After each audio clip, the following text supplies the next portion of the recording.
Good evening. I call this meeting to order at 6 p.m. Please join me in the Pledge of Allegiance. Ready? Begin. I pledge allegiance to the flag of the United States of America and to the republic for which it stands, one nation, under God, indivisible, with liberty and justice for all.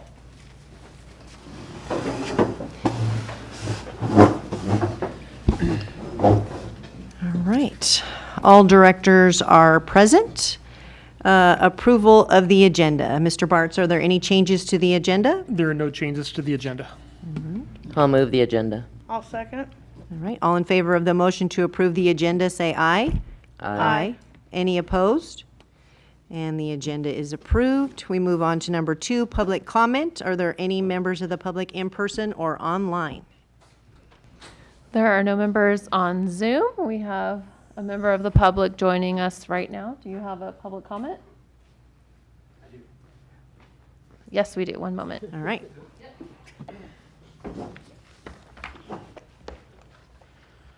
All right, my name is Peter Barnes. I'm here because I am displeased with the waste ordinance that was passed recently, and I have a few points that I wanted to make about it. My request to the board would be to revise the waste ordinance to include drop-off waste disposal for residents of the CSD. Personally, I take great pride in having minimal waste, and I also take great pride in knowing exactly where my waste is going. I have children, I have a child, and I want her to grow up knowing where her waste goes. And so it's been a big deal to me when I moved to Phelan that I was able to take my trash directly to the dump, that I didn't have to go through third parties who dealt with it for me. Also, both of the locales where we lived at before moving to Phelan, having people randomly going through my waste was a big problem when I put the bins out in the morning at 5:30, as stated in the ordinance, but not picked up until who knows when later. People were going by and rifling through our trash every single week. And I live close to where there's a homeless encampment here in town, and there is lots and lots of traffic from people that I do not want to have going through my waste. And so I'm concerned about both of those. Looking at the March and April meetings, I noticed that it was stated that 33% of the district is not currently signed up for waste disposal. But going off the numbers that were published in the June budget, as well as Sheep Creek's numbers for water connections, I get different numbers. So I see 4909 residential customers, 116 commercial customers signed up for solid waste, 7189 total connections, of which a few for water, of which a few are commercial. And commercial customers are already required to have their waste go through a disposal company. So regardless of that, I take them out, but I also calculated the percentage with them in. Sheep Creek has 1,387 total connections right now, with 1,285 being residential. So when I do the math on that, I get 41.9% of the district is not currently signed up for waste management with CR&R, which is a bit more than 33%. So on top of that, in the June budget, it stated, the letter from the general manager, said that there is a requirement from SB 1383 to provide curbside collection of organic waste, which is fine. On the Cal Recycle website, though, they say some jurisdictions will allow residents to self-haul their organic waste. If this is the case, the jurisdiction will provide information about the requirements for self-hauling. And I did find that Helendale CSD, relatively nearby, they were able to get an acknowledgement that they could operate a food waste drop-off program along with their waste drop-off program that some people there subscribe to. So all of those, I'm just very concerned. On top of all of this, I've been here for a few years. I've never received any notification from the CSD about anything. I'm a Sheep Creek water customer. I don't know if that's what plays into it, that we just don't get any notification. I look on the website under the news and information. There's no information about the water. The only place I could find any info was in the actual ordinance itself, which I read through. And I'm not sure why. It feels like this has been put under the radar a little bit. I'm concerned about it. The only way I found out was from the people at the dump. So I would like to request that the board reconsider going back and negotiating with CR&R to include a drop-off program in their expanded waste and organic materials. Thank you. Thank you, Mr. Barnes. Just to touch on that point real quick, we are in the process of doing exactly what you just said. We are negotiating We for are, a drop-off waste. yes, we are looking at ways to have a drop-off for the food waste. But what about trash and recycling? Those are actually nothing is set in stone yet. We are negotiating with them. We're looking at all different options for how to avoid the 3-can pickup, possibly dirty MRF. We're looking at all different options. It's all on the table. So Okay. it's not set in stone. Well, and that's why I wanted to come, because I know that it doesn't start till June, so I wanted to get my voice in early So in hopes that we Hellendale could has still. mandatory trash pickup. What? Hellendale has mandatory trash pickup, okay? They do, Really? Okay. yes. I didn't see that stated on the site. Yeah, all of the residents of Silver Lakes has mandatory trash pickup. Hellendale CSD? The Silver Lakes Association and Hellendale, all has mandatory pickup. But Okay. it's not CR&R, it's a I'll, different. I'll double check on that. And what was the number of meters you said we had in the ground? According to the June budget? Yeah, okay. June? If I may, on the meter point, that's not a good gauge of households that require trash service. We have properties out here that are undeveloped that have meters, and so does Sheep Creek, that would not require trash service. Additionally, there are going to be parcels that do not have road access that will not require, or will not be feasible to pick up trash. So using the water connections is not a good indicator of potential customers. Okay, so how do you determine potential customers? We look at developed parcels. Developed parcels? So do you have the numbers on those? I do not have those with me. Okay. So, because I see 4909 is the number of residential customers. Is that correct? For Yeah, waste? and we just passed 5,000. We just passed 5,000? All right. We had 7189 meters. Right, Is that what you said? right. Yep. 7189. 7189. Yep. So when I include the commercial for both Sheep Creek and CSD, the percentage is 58.5 are subscribed to Waste Management and 41.5 are not. Like Don said, things are not all set in stone yet. We're Yeah, trying to work through the process. that's great, and that's why I wanted to come and, Yeah, and which other districts are having, other places are having the same issue. We're trying to appease everybody, but we're doing the best we can. no, I understand. Thank you very much for coming out. I think we have a new member online.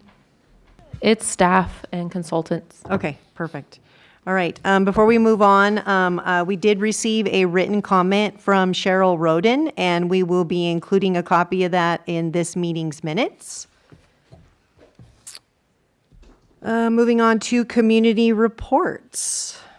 Are you going to? All right, Mr. Hayden Bartz.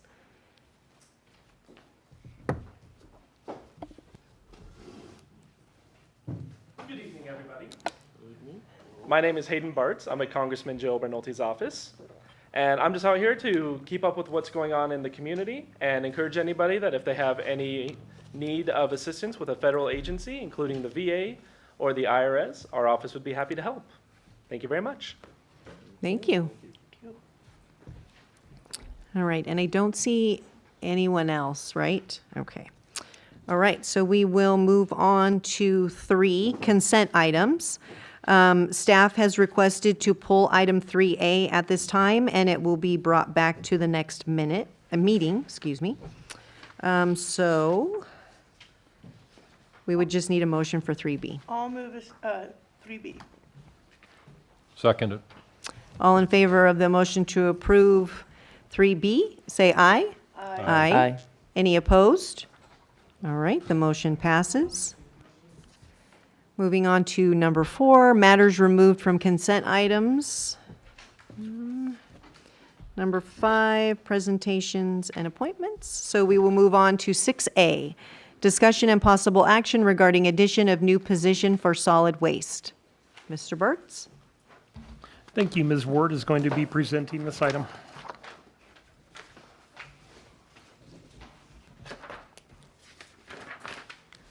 Alrighty. So I did write a memo in here. Essentially, what we've been doing is kind of on hold in solid waste while we figured out what was happening with Sheep Creek staff, because we had the potential of having 2 additional administrative staff members, which we planned on incorporating and giving some of these job duties either to existing staff or them, and kind of reallocating. And now that consolidation is not happening, it is very essential that we get another person in there to help with solid waste duties. And so some of the duties are going to include providing customer service related to solid waste, including answering routine questions, processing forms, preparing and processing the self-hauler permits and de minimis applications that we're expecting, meeting with business owners, and property managers to educate on district programs, conducting site audits alongside CR&R staff, preparing citations, compiling reports and data for the county and Cal Recycle, attending all of the community events, and representing our solid waste department, ensuring that we are compliant with all solid waste and recycling requirements, that our staff are recycling properly, and all of the scheduling that we need to do for our events and programs.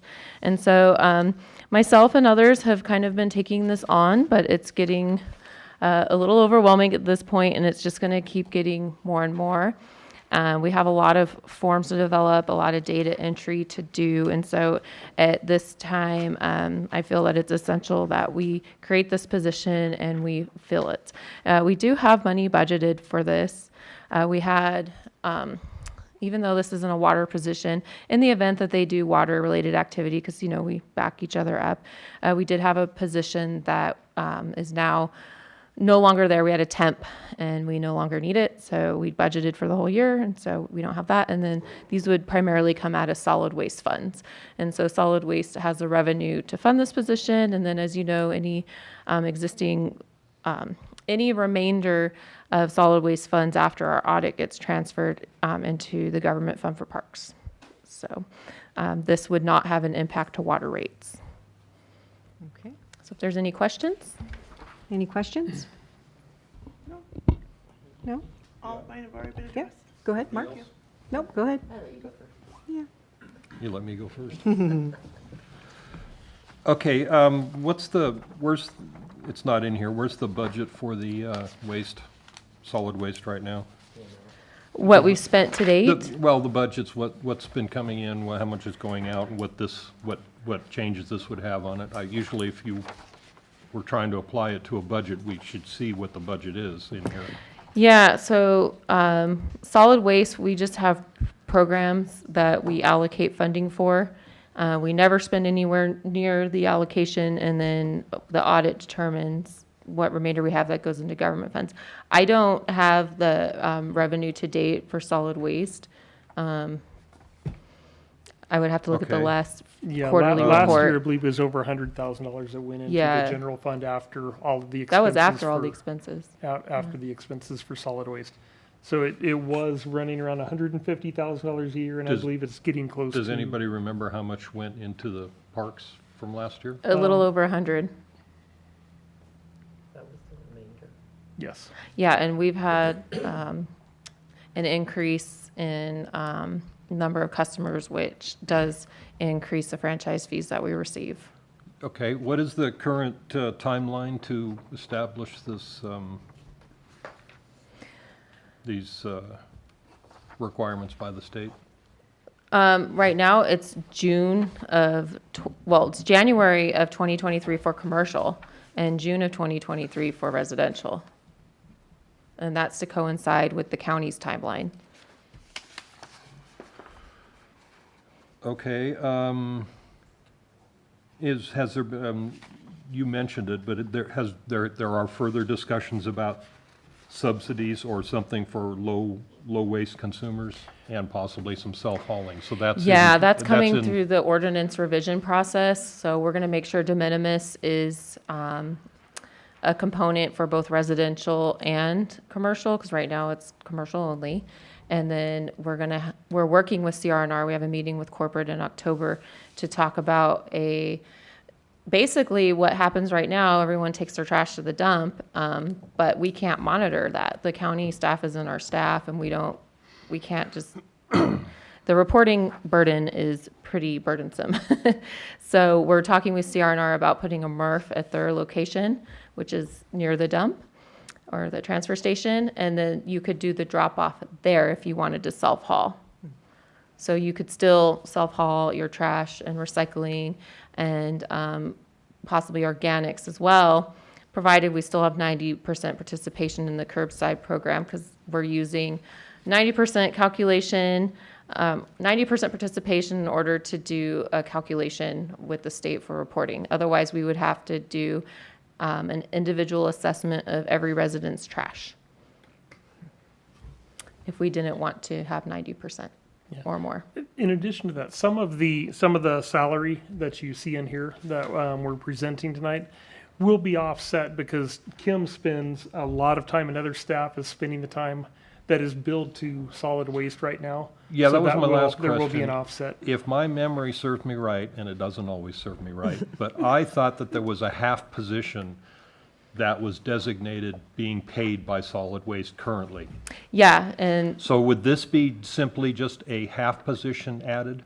no, So you're it going would to be a full. full plus the half Yeah, that exists? because Amy, who helps me in the office, she's that other half. So the solid waste would have 1.5 positions being One and a half paid, dedicated positions, and being I would paid by oversee solid it. waste? Yeah, So, yeah, so what would the budget then be? I can get that for you and bring it back to you. Because Nonetheless, that's something that we would need yeah. to see. Nonetheless, it's a I would position we anyways, need. I just Yeah. wanted I'm to- happy to bring that back, but I still need to fill it because there's just no way with the staff we have that we can build out the billing program and do everything we need to do in time for commercial next year. Like, I have to get somebody hired, which takes about a month. If we can't find somebody internally, and then, fill a different position. And then I have training. That's fine, I just was, I thought that there was a half position. And I'm I using wanted that to- half position. I wanted to find where that was gonna fall into, and so now I know it's gonna be 1.5 positions for the. Yes, yeah, So- you'll start seeing that in our budget. So what is the minimum, minimum, maximum rate concept here? So it's $24.01 an hour, a minimum rate, and a maximum rate is $31.21. And in the employee structure, that's, It's like an admin tech 2. and should we have the employee structure diagram and where this new position will fall? Yeah, we could bring the org chart back and I show think you. that should be yeah. in our review of this. I can bring it. Essentially, it would go directly reporting to me because I'm managing solid waste. So they're not doing anything for water except as emergency backup. So and what's a little the bit of level parks then? events. Admin Tech 2, essentially. That's Admin Tech 2? Yeah, the salary comparison I did with other agencies, it's a program technician, and it falls in line with our Admin Tech 2, And that's the starting range, the 24. the 2401. Which I think is pretty close to the starting minimum wage McDonald's, for yeah. McDonald's at this point. With some of the new With laws. the new law. Almost, Yeah, yeah. it's very close. Okay, I just thought that we should have the where it falls into the staff structure Yeah, position and where, and then the whole budget for the solid waste, I thought should be in the packet. Yeah, and one of the things along those lines too, at the next meeting, I'll bring back, we're doing some internal reorganization in the office, especially because with the Sheep Creek consolidation being pushed off to the side, we need to move forward and kind of reorganize our staff, things that we've been kind of waiting on to see what happened with the Sheep Creek to get better product out to our customers. yeah, we're working on a succession plan because, as you're aware, we have some staff retiring in the next 3 to 5 years. And lastly, I know you're pleased with that, is the district going to make a layer in our model for the solid waste? Yes, so right now, we're beginning to do an audit of CR&R accounts now that we have the new rate in place, the proper rate in place, and we have enough data to gather for quarterly, they do quarterly billing for residential right now. We're going to request a data file from them of all of the existing accounts, so we can see what we have right now. Yeah, I And just you're think that talking about that's the really. we can GIS build that- in like a, So you're directing this question directly to George then? yeah, so And he's we shaking could his take head the yes. parcel It was data. gonna bounce Yeah. off, but I know that, Yeah, we were gonna take the parcel data from them and we could do it at that moment in time, that data that we have, because right now it's not a mandatory service except for commercial. And so the numbers drop off throughout the billing cycle, and so we could see at that point in time where service is throughout the district. And Tony said that it'd be very easy to do as long as I had the parcel info. well, and it will really help because it will incorporate, although the Sheep Creek is water, it will incorporate Sheep Creek meters into the platform because that is solid waste. Not the Not Sheep Creek all meters. Sheep Creek but No, the customers. meters will services, not. Yeah. Yeah. I said the solid waste will be in Sheep Creek. That 'Cause is they're correct. within the solid waste district. And so those people that, one of the guests came up with some statistics. We don't know what's in Sheep Creek at this point because, Yeah, so that will help incorporate, and I think the model is very important, the layer. in yeah, order I to- mean, the solid waste service doesn't necessarily tie to water service. So not all Sheep Creek customers, of course, have trash service. They will. Eventually, yes. So that's what I'm saying. Yeah. But the data I would be getting right now would be, as of now, who has service. Who, as of now, what developed properties have waste service? Correct. That's right. Yes. All right, thank you. I would like to see that information. Yeah, I Just to will see. note it as an action item. I was going to say, right. Well, I mean, I get I'm it. only one of a four, so I I- would, I would prefer not to vote until that information is reviewed by the board. Which is fine, and there's good questions. Sorry. I guess I had spoke with Dawn prior to this, so I had already got some of my questions answered. And I know they described where it was gonna be. Yeah, should it have been in there? Yeah, it should have been in there, so that way you could have seen it, for sure. Yeah, and you know where things are coming from. I guess my only other thing is that when they budget these things, I have faith in Lori that will tell Dawn, yeah, we have money, no, we don't have money, and you're on finance. Yeah, no, I can tell you, I agree with that. We did discuss this with Lori. We looked at the budget. I look at the volume of work that's coming in, all the front loading of this project that's coming up. I mean, we don't have a project at this point other than what staff has done. And Kim can work weekends. I'm okay with that. I'm not sure that she appreciates that quite as much. But there is quite a bit of work to do, and we will bring back the org charts and everything else, and the Well, everybody in the public should be aware that solid waste generates an amount of money in excess of what's being used, so this won't be affecting other government agencies, parts of the district. yeah, So yep, no, absolutely. It it's cannot be self-funded. funded by the water funds. This is solid waste funded from the franchise it's fees. self-funded. Yes. Could be explained maybe a little bit better. I mean, is this something, can we wait and bring that back? I mean, I know you want to get on it. So it's another 2 weeks that, the thing is, we're trying to schedule some public workshops in January. So I was hoping to have that person up to speed, but I mean, it's 2 weeks. We've been managing so far, if the board prefers. Thoughts? I'd rather have the data myself too in front of us. It would be better. Fine, well, Yeah. like Kim said, it's 2 weeks, she'll Okay. deal with it. All right. Okay, we'll have that So information. we'll bring that Good back. questions. Thank you. All right, so we will be moving on to 6B, discussion and possible approval to enter into a professional services agreement with KTUA for 65% design work for the Phelan Park expansion. Mr. Burtz. Thank you. We have Sophie Skino here tonight, and we also have George that wants to talk about this project. This is obviously the park project that we're moving forward with, which is taking a substantial amount of time just due to a lot of the changes that occurred during the process to kind of position us for future grants, different grants that we're putting in for with the parks. And it does make it very difficult for all of the players involved, not only the district, the board having to approve different sections of the projects, the consultants. So we have the architect, we have the park architects, and staff trying to get this coordinated. So with that, I'm gonna let George kick this off, and then Sophie is here if you have any questions for Sophie Stino.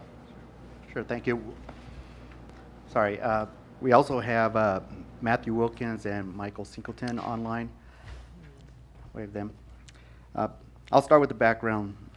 The revision to the conditional use permit approval and permitting of the Civic Center project requires an approved CUP for the Phelan Community Park project.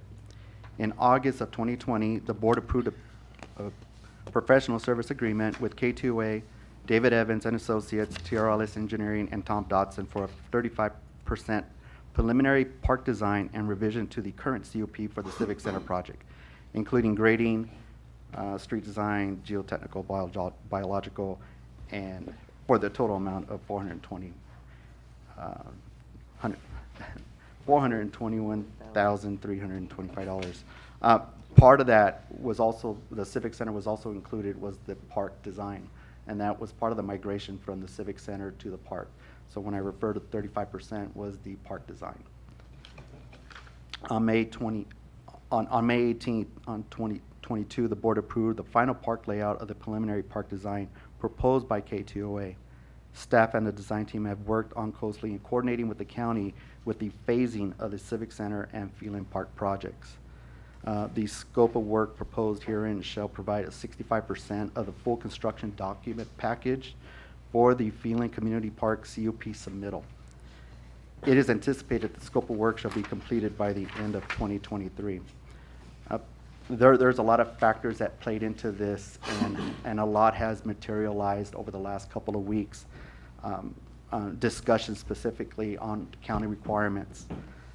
The staff recommends for the board to approve the PSA with Ktua for the amount not to exceed $464,905. We have Sophie Stino here with us. We had a meeting this morning regarding one of the components in this project, and we also have Mike and Matt here to kind of answer any of the questions I know that there will be on the whole process for this project. Thank you. Mike, other comment? You have to use the microphone.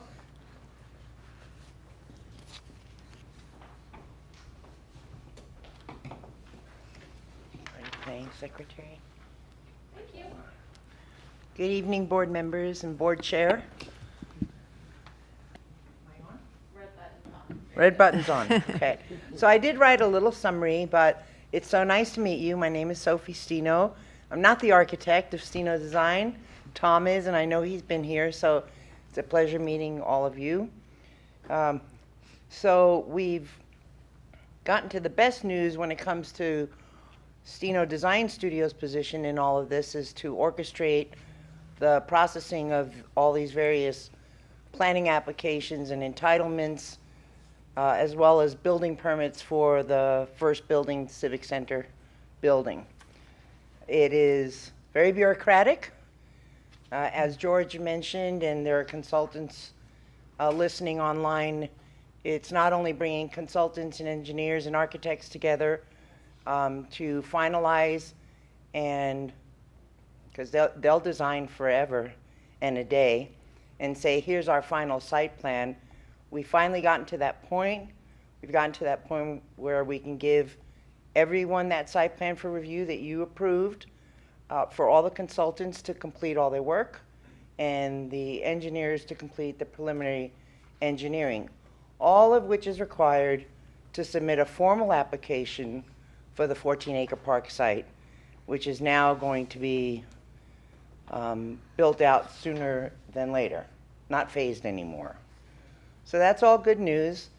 I did write a little summary letter, so I'll just read that and then be happy to answer any questions you may have. The county processing for approval for Phase 1 site plan is slow while we continue with plan check processing for the approval of the building plans for the first 14,034 square foot Civic Center building. Street improvement plan, grading plans, and building plans are in plan check mode. They're going through processing for approval while we wait for planning to approve our revision to approved action on the original site plan approved back in 2012. So it's been a good long 10 years. I've seen, the good news is in the business that I'm in on the side that I handle, you're not the first project to go through planning for that long a time. So just to, hopefully that'll make you feel better. But today we did get fire department approval on the Civic Center building plans, and that's news to everyone here at the district and staff. Staff has been very patient. We appreciate your patience, although it may seem long and cumbersome to you and sometimes lackluster in the way of progress. There are many people behind the scenes that are trying to make it all happen. Progress on the 14-acre park site is picking up speed. As I mentioned, the final site plan is approved and ready for all the engineers to complete their work. Two major key components in the processing that we're going to do have to do with the recently passed legislation by California Department of Fish and Wildlife on the Joshua trees, particularly the western Joshua trees. That mitigation is slow. However, we've come to a good draft for first-time submittal for what they call a Joshua tree intake permit processing. That processing takes about 6 to 8 months. One of the key requirements is the second biggest portion of both projects, well, particularly the 14-acre park site, is their CEQA compliance. So orchestrating all these different things that have to be required for all the various entitlements at the planning level and then permitting for all the final permits for construction is cumbersome, but it's not something that we can't do. We're up to the task, and we're moving faster, and we need the county to move faster. So recently, I've also approached Supervisor Cook's office and have staff members looking into working with county at the planning level so that we can get the ball rolling. I don't know how nitty-gritty into the details. I assume you are. One of the other factors that we're going to work through is the fact that we have to borrow dirt from about 7 acres of the 14-acre site in order to build the Civic Center building. So that's about the last thing I wanted to say. In the meantime, we continue to support staff, consultants, and engineers in completing the necessary reports and preliminary engineering for that 14-acre park site with CEQA and Joshua Tree intake permit processing approval. Thank you. Thanks, Sophie. Thank you. Any questions for? No? All right, thank you so much. Yes, sir. Just a quick question. I was at the Sheep Creek board meeting last night, and they're working on CEQA approval for a well site, and they were told by the county to wait until after an October 16th meeting because The they're Joshua meeting- Trees? Yeah, that's they're Fish and meeting- Wildlife is meeting on October the 13th. Lucky 13th. Yeah, Yeah, it's the board, it's their changing board's. regulations? Well, no, what happened at the last meeting was in June, was it? They continued the item. So they've kept the western Joshua tree on the endangered species list and told the people that were continuing or started with the incidental take permit process to continue. So we want to get in there. We want to get in there because regardless of whether or not that whole process changes after October 13th, we're ready with our draft. We're probably going to hit around that time frame close to that board meeting, but once you're in, it's always best to be in, right? No, I was just As curious if opposed you to were be- familiar with what the potential for changing regulations. Oh, yeah. I wish. I didn't bring my crystal ball tonight. So, I wish. Have you listened to those meetings? Oh, my goodness, you should. It's quite enlightening. no, if I can add regarding the commission on the Joshua Tree back in June. It was a 2-2 tie, and as I presented earlier this year, they were coming back with a recommendation for a conservation plan. That is going to be brought to the commission on October 13th.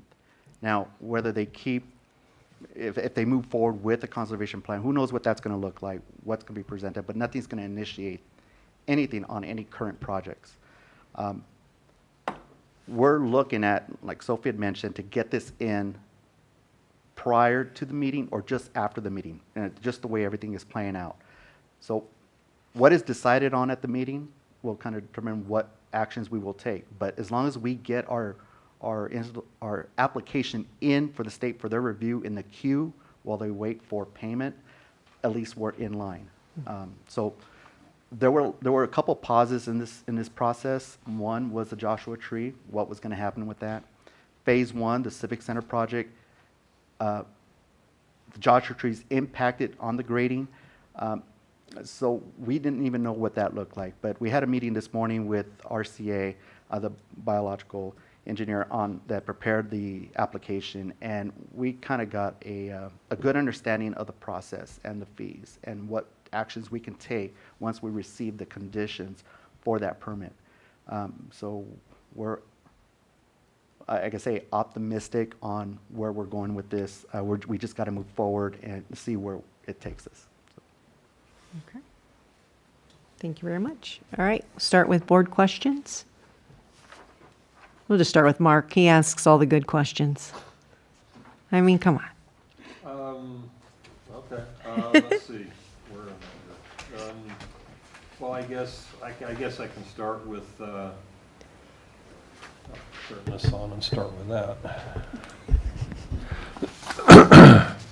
Perhaps KTUA we have the information here, perhaps somebody from them can summarize the series of phases and what's involved in those phases to the board and the public, and then I can ask a couple of questions. Is that possible? Sure. And good evening, everyone. Thank you for including us in the meeting tonight, and we're very excited to continue this project and move it along.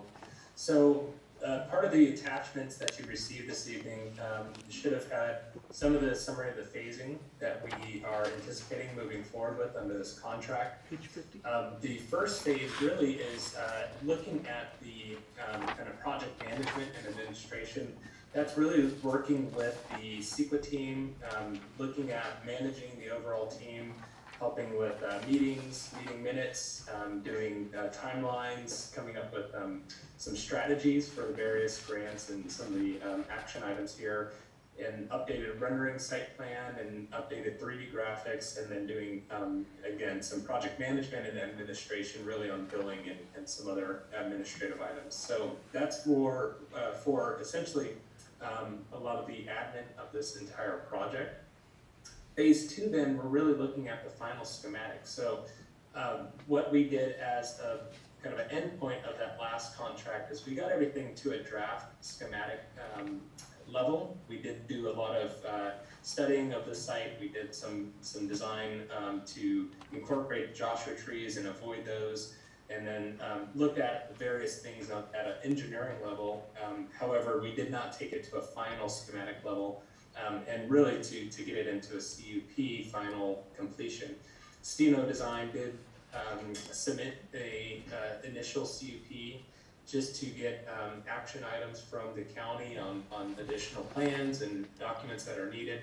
So many of the tasks here that you are seeing in this phase represent what are needed really to get into the CUP phase with the county. So the final site plan would be any final tweaks contingent on any grading or drainage adjustments needed. The final landscape plan is need to get into the CUP process. Restroom building plans are also a need there. Grading and drainage plans, the hydrology, drainage, WQMP reports, essentially everything on the list here, road and parking lot layout, utility layout, and then the lighting plan. What that will give us there is not only what we need for the CUP process, but it also gives us a better understanding of the costs, and then gets us kind of started within the design development phases, which are phases 3 and 4. One thing to note, we did go after a land and water conservation grant this last cycle that was sent out. We did get a debrief from the state that our grant application was very competitive. They liked the site and all the elements there.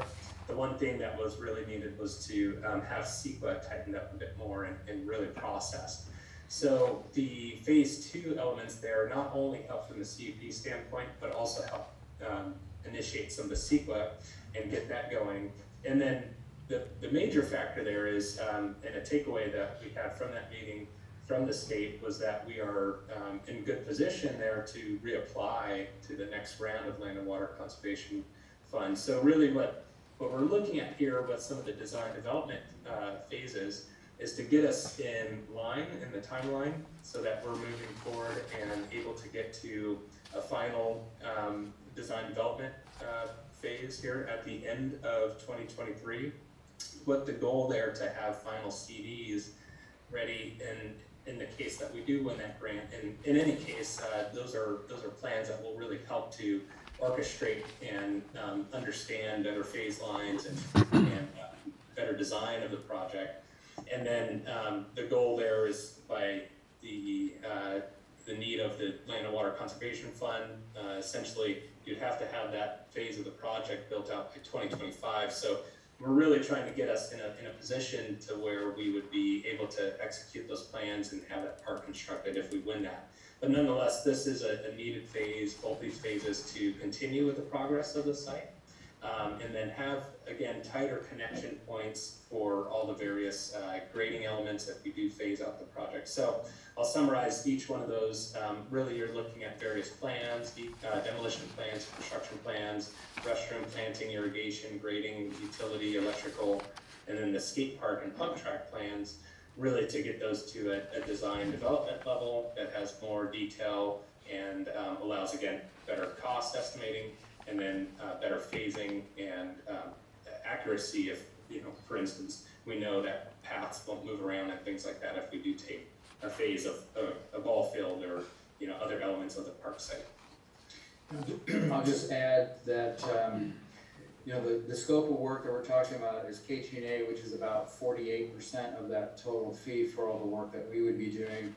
TRLS is the civil engineer on it. They have about close to 30% of that fee goes to all the grading, engineering, and drainage improvements necessary that's required both for the CUP, but as well as to complete the construction documents, or even to get to the end of the design development phase. You really need, engineering has to be integral to that. EDI is an electrical engineer that would be supporting the efforts for all the lighting and electrical demand requirements for the park. ARC is a skateboard park designer and a pump track designer. They would be doing about 10% of that fee ends up going to them. And then RLB is a construction cost estimator. These days costs are changing so rapidly that about the only folks that really can predict what things are going to cost are those that are directly in the industry of cost estimating, and they're the ones that keep track of what bids occur up and down the state for these things and know how to adjust it to a specific area. So that's kind of the breakout of what that funding is for. We are at that point where we really, grants that we're trying to help you guys get on this, we're really kind of at that point where most of them are requiring some type of CEQA review. CEQA review can't really get to where it needs to be without at least that second phase that we've shown in here that gets into the CUP. But most all of them from the state especially are on fairly short tracks to we actually have to have construction completed by certain periods of time. So if this whole process still takes another year for getting all the plans done, getting all the permits, getting all the CEQA work done, generally at that point on the grant cycles, you would only have a year to construct it all. So Won't happen. it's not anticipated that the full park site, you don't have money for the full park site to be fully constructed, but the permits that you need would cover the full site. So you can pick and choose the phases that you move forward on when opportunities come along for different grant sources or different funding sources you might have. So we're basically at kind of a stopping point on as far as that can be done. But these agencies for the CUP, for the CEQA, and for the grants really have to have this move forward to get those really through the process. Thank you. So one question. In the background data, it says that it would move the construction documents to 65% completion, but on your phase 3 and phase 4, it has 50% completion. So what is that difference? That would be 50% of the design development phase. So there's 100% would be CDs. Usually you have 35% for schematics, 35 to 60 or 65% represents the design development, and the rest up to 100% is generally final construction documents. But within each of those phases, when it says 50%, that's 50% of the design development effort, not 50% of the full construction document package. Final. Oh, that says draft and that says final. That's Okay, I'm not sure that clarified for me. Well, if Well, I'm just reading at what was here. In the packet, it says it would, so the scope of this work would provide 65% of full construction documents. That's what it says. And so that's what it would do. correct. And at 65% construction document detail, the plans, that would be basically what the engineering looks like it's going to be, and then of course it has to go through the processes and there would be some changes. But that, I assume, is what it will look like at 65%. Is that correct? Yeah, all elements will be in there, everything's defined in terms of materials, all costs are known, and everything necessary for the CUP and the CEQA document. Right, so it's at the completion of this, you would know basically all the details, the materials that would be going into it, et cetera, and then you would be able to develop a cost for this project. Is that correct? That's correct. More accurately. Yes, and really what you're seeing from 65% to 100% then is what they call construction documents. And when you get to that level, that's where you're really getting to more engineering calcs. Yeah, wiring, it's, everything, yeah. Exactly, Okay. yeah, very detailed information there. So you still have a little urgency in your costs, as those things are not resolved. But in terms of a site plan, you're much more locked in at that point. The engineering in terms of grading should be much more resolved. So again, the goal is if we take a phase, what we don't want to have happen is that we get into a schematic plan and you're phasing off of that, and then through later design, you find that because of the grading, you have to move a path slightly, and you just have issues of these connection points. So the goal is really to have a more resolved and detailed site plan so that the phasing is more accurate, and it allows for easier transitions into later phases of the project. Yeah. Usually the 100% on CDs is what you need to bid the document, build it, and get building permits. Right. But you don't need to go that far for the conditional use permit itself, nor the CEQA. So the 65% is what you're trying to head for. You would stop at that point in time until you found money to actually construct it. But to get to those other phases of winning grants, getting a CUP finalized, you just need to get to that level. So how accurate is the $17 million estimate at this point? Is that 50%? I mean, Well, we have contingencies on We that. do, yeah. So and that's a good question. I think the caveat there is, a lot of things have changed in the last couple of years, but the big caveat on that cost estimate is that we had a fairly large contingency on it. So there was I want to say a 25% contingency placed on it. And what that allows us there is any type of things that get resolved through this process, you bring that contingency down so that accuracy goes up, and the guessing game kind of gets a bit shallower. So it gives us a little bit of that cushion. so the 17 million has a 25% contingency built into that number? Yes. Okay, all right, that's, okay. Yeah, so that gives a little bit of a question there. Usually, Right. When you're into the construction document and bidding phase, that usually comes down to 10% because you have everything more accurate. Right, that was, it took quite a few questions, but that's what I was leading to, was that you have all these, you're gonna get up to 65%, and you have an estimate in here, and so I was just curious as to, okay. And that was a professional estimate done by RLB, so the folks that know what these costs are, so we feel comfortable with. When was that done, do you know? I want to say at the end of 2020. So, pre-inflation numbers. Yeah. We had to do it for the land and water grants, so it was updated then. So it's pre-inflation numbers? Pre-20, yes. this Yes, year. okay. Yeah. Yeah, but do realize that, there is a little bit of silver lining to things, that as mortgage rates go up and as construction costs have come down, but, the construction costs have not been following the inflation costs. And some of those are stabilizing, so, but you never know, what happens in the future. But they should not get any worse than they did over that last year, but because there's a lot less work out there that's going to be done because of financing costs have gone up so much, the contractors are starting to get, or will get, more competitive. And certain things, concrete and steel have still gone up during COVID, mainly because of supply chain issues. And there are certain things like street furnishings and light fixtures. Those went up a lot because of the supply side. But in this case, the high mortgage rates and financing rates are bringing down the demand, which helps to balance off cost a little bit better. Sounds like he's a little bit of doom and gloom there. Well, the contractors who wouldn't call you back before will now be calling you. Yes. In a year, it could be Yeah, that way. it very well could be that. That's all I have, thank you. All right, Kathy, questions? Okay, so just so I'm clear, and George, you might be able to help with this too. So when they're at 65%, when we get to that point, which we're thinking is not going to be for what, another year? Possibly, right? Yes, that's correct. 2023 is what we're projecting.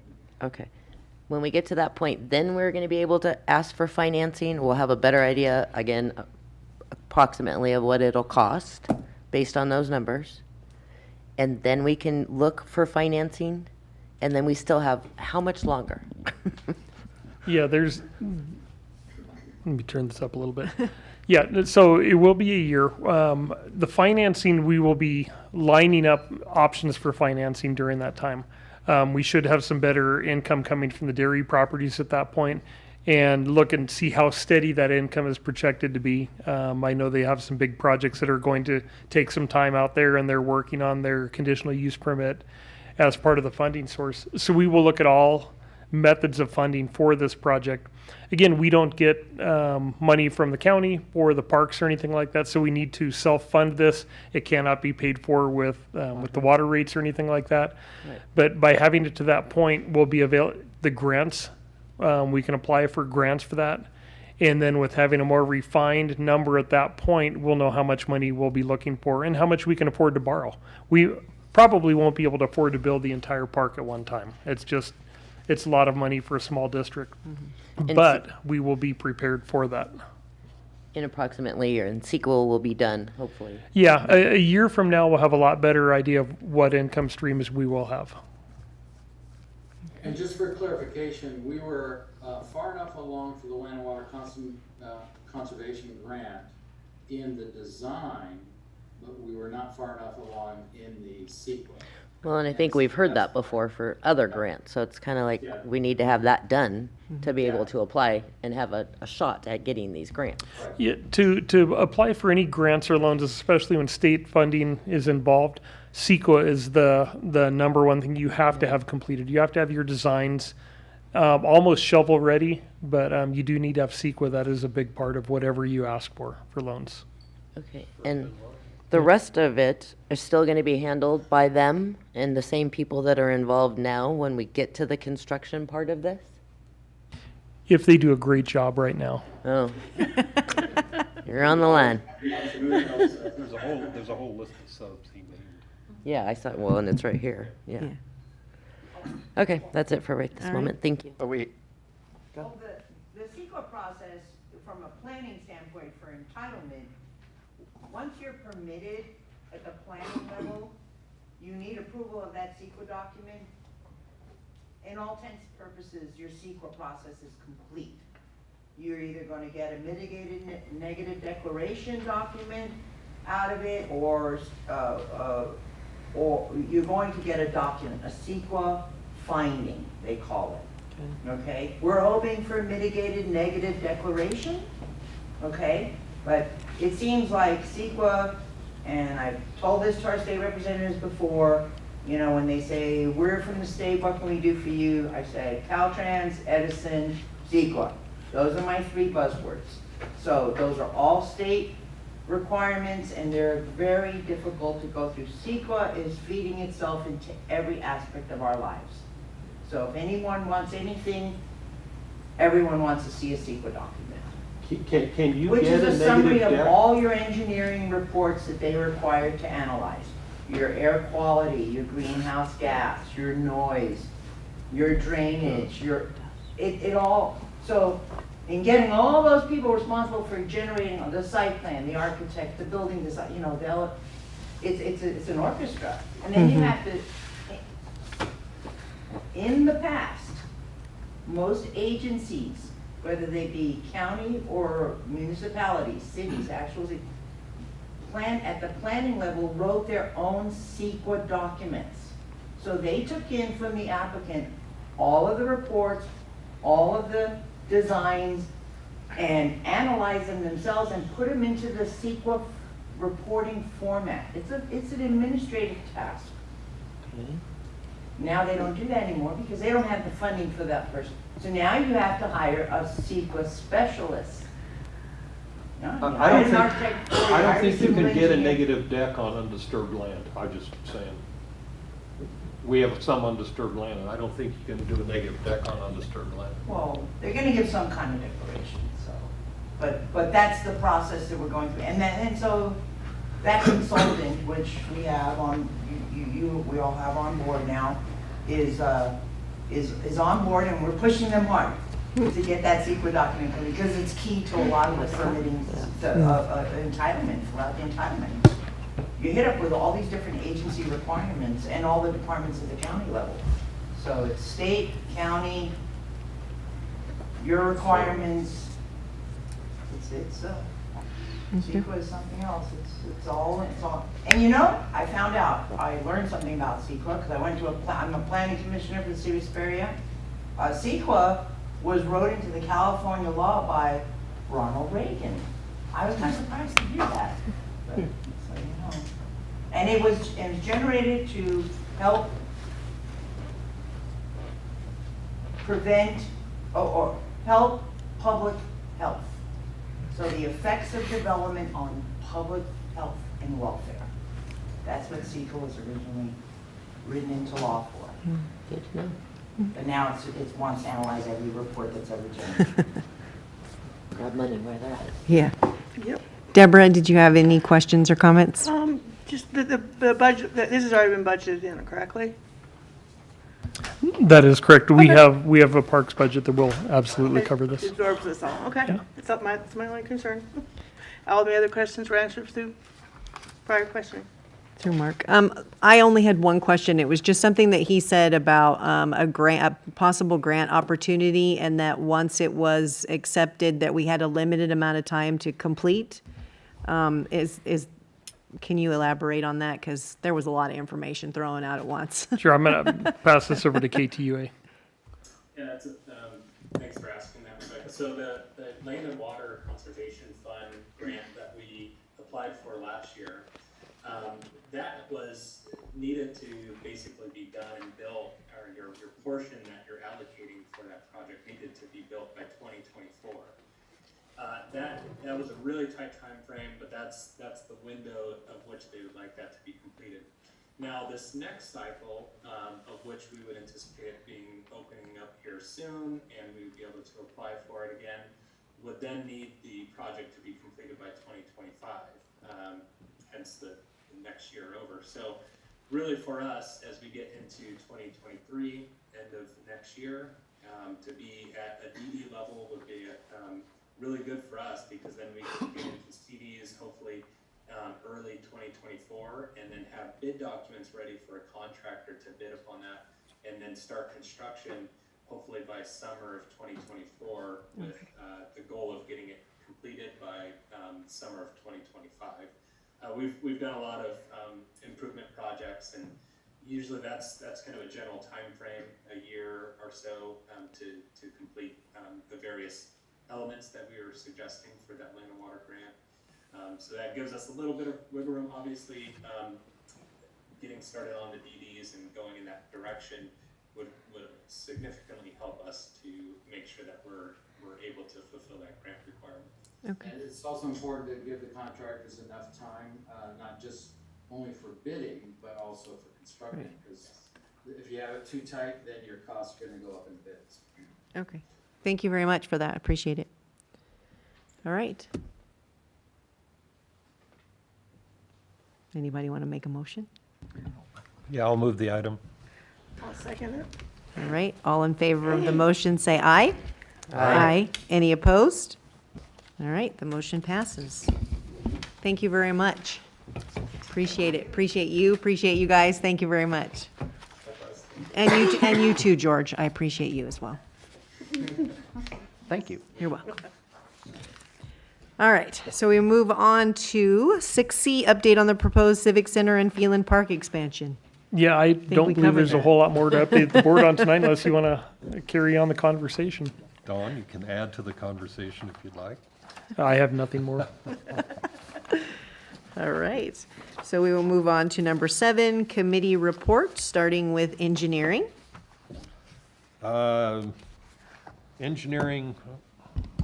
Engineering met, and the minutes aren't in here, but is there anything in specific? It was just a general scope of the district. The well is supposed to start in October, and moving ahead with line replacements and filling in with dirt and low spots, budgeting that, so. The pressure, what is it, George, that I always say? Over by Maria, that area of mountain that you always say we have. Pressure zone 6. Yep, pressure zone 6 mitigation. Right? Yep. We also touched on the recharge basin.